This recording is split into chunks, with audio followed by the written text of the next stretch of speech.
welcome back to our channel. Take it simple. On today's video, I'm going to show you how to save answers on Quora. It's very quick and easy, so let's get started. First of all, open the Quora app on your phone. If you don't have the app yet, you can get it from Google Play Store or the Apple App Store.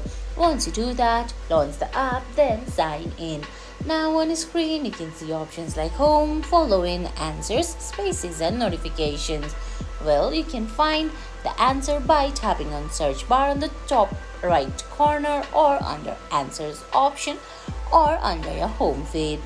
Once you find the answer that you want to save, all you have to do is find that three-dot menu which is located at the bottom right corner of every answer there. Tap on it, then a small menu will appear on the screen. Select bookmark from that menu.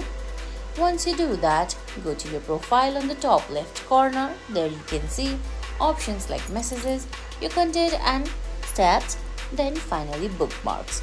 Select bookmarks, then you can see the answers that you have saved is saved under bookmarks. And guys, that's it.